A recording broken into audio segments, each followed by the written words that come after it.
अस्सलाम वालेकुम दोस्तों, मैं हूं आसिफ अली खान। बच्चों से माजरत करना कैसा है?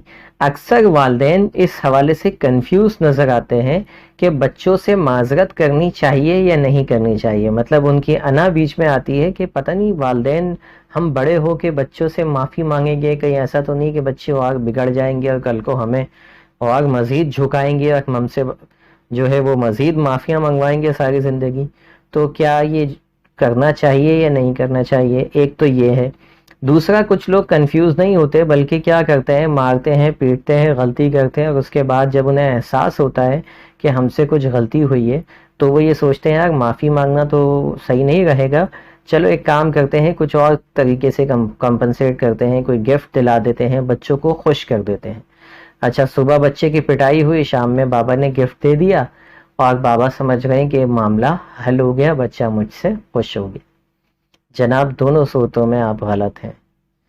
बच्चों से माजरत नहीं करेंगे तो उल्टा आप नुकसान में रहेंगे। जब आप बच्चे से माजरत करते हैं तो आप दो बहुत बड़ी लाइफ स्किल्स बच्चों को सिखाते हैं। पहली लाइफ स्किल ये सिखाते हैं कि बच्चा ये सीखता है कि जब गलती कोई करता है तो उसे माफ़ी भी मांगनी चाहिए। आप ही उसको माफ़ी मांगना सिखाएंगे, वो किताबों से स्कूल में नहीं सीखेगा कि माफ़ी क्या होती है। जब वो ये देखेगा कि मेरे वालिदैन गलती करते हैं तो वो माफ़ी मांगते हैं, कल को जब उससे उससे गलती होगी, किसी के सामने भी, किसी के साथ भी वो ज्यादती करेगा, ना सिर्फ आपके साथ, वो उससे माफ़ी मांगेगा। यूं उसके अंदर एक माफ़ी मांगने की लाइफ स्किल डेवलप होगी।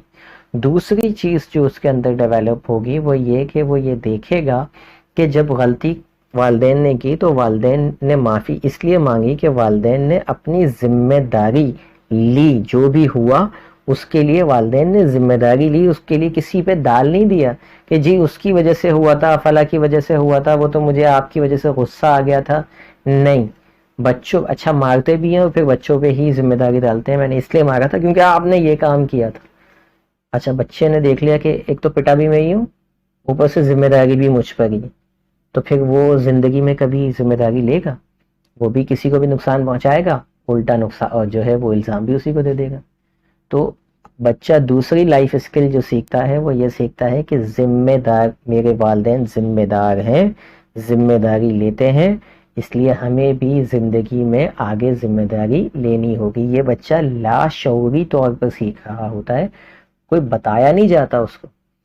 लेकिन इन फ्यूचर जिंदगी में जब भी उस वो इस तरह की किसी परेशानी से गुजरता है तो वो ये सोचता है कि हाँ, मैं गलती पर हूँ, मुझे माफ़ी मांगनी चाहिए और माफ़ी मांगने से कोई छोटा बड़ा नहीं हो जाता। इस तरह आपके बच्चे की तीसरी स्किल डेवलप होती है, लाइफ स्किल, जिसको कहते हैं कि अपनी अना को मारना।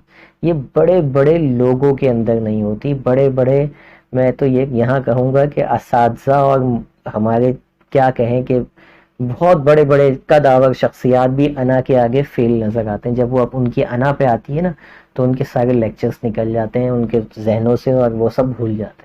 असातिज़ा भी जब अना पे आते हैं ना तो फिर वो दुश्मन बन जाते हैं अपने शागिर्द। मतलब ये इतनी बड़ी लाइफ स्किल है, ये ऐसे ही सीखनी नहीं सीख ली जाती किताबें पढ़ के। ये आप बचपन से बच्चों के अंदर डालते हैं, ये तरबियत का हिस्सा होती है, फिर जाके बच्चों के अंदर ये चीज़ें आती हैं और फिर जाके बच्चा जो है आगे अपनी अना को मारता है और नज़र आता है कि हाँ यार, ये बंदे हैं जिनके अंदर अना नहीं। तो बच्चों से माजरत करने में बिल्कुल भी शर्म महसूस नहीं कीजिए। अगर आपकी गलती है, आप खुले दिल से माफ़ी मांगिए। यकीन जानिए, बच्चे बहुत जो है वो सखी होते हैं। वो बल्कि आप मांग के देखिए, वो उल्टा कहेंगे नहीं नहीं बाबा, नहीं नहीं मामा, आपकी गलती नहीं थी, आप माफ़ी नहीं मांगिए, मेरी गलती थी। फौरी तौर पे अब जिम्मेदारी वो अपने ऊपर लेना शुरू करेगा। आप अपने ऊपर जिम्मेदारी ले रहे हैं, वो बच्चा अपने ऊपर जिम्मेदारी लेगा। ये इतनी बड़ी क्वालिटी है। दुनिया की सारी सेल्फ हेल्प बुक जो होती है ना, जिसमें जिंदगी गुजारने के तरीके होते हैं, उसमें सबसे ज़्यादातर किताबों में पहला चैप्टर आपका यही मिलेगा, जिम्मेदारी। आप जो है वो रेस्पॉन्सिबिलिटी लेने वाले बच्चे हैं। जब आप माफ़ी मांगेंगे, आप रिस्पॉन्सिबिलिटी लेंगे, बच्चे भी बोलेंगे नहीं नहीं हम आइंदा नहीं करेंगे, हम आइंदा आपको मौका नहीं देंगे। देखिए, वालिदैन से गलतियां होती हैं, बहुत होती हैं। इतने लेक्चर सुनने के बाद भी इंसान तो है ना वालिदैन, गुस्सा तो उनको आता है, कभी नहीं वो बर्दाश्त कर पाते और वो मारते भी हैं, पीटते भी हैं, बातें भी सुनाते हैं। लेकिन लेक्चर्स लेने का, पेरेंटिंग स्किल सीखने का उनको सिर्फ फ़ायदा ये होता है कि वो फौरी तौर पे अपनी गलतियों का अज़ाला करना सीख जाते हैं, उनको एहसास हो जाता है। तो जब भी आपको एहसास हो, ये मत सोचिएगा कि आप बड़े हैं, आप वालिदैन हैं, माफ़ी मांग लीजिए, इसमें कोई बुराई नहीं है। Thank you for watching. अल्लाह हाफ़िज़।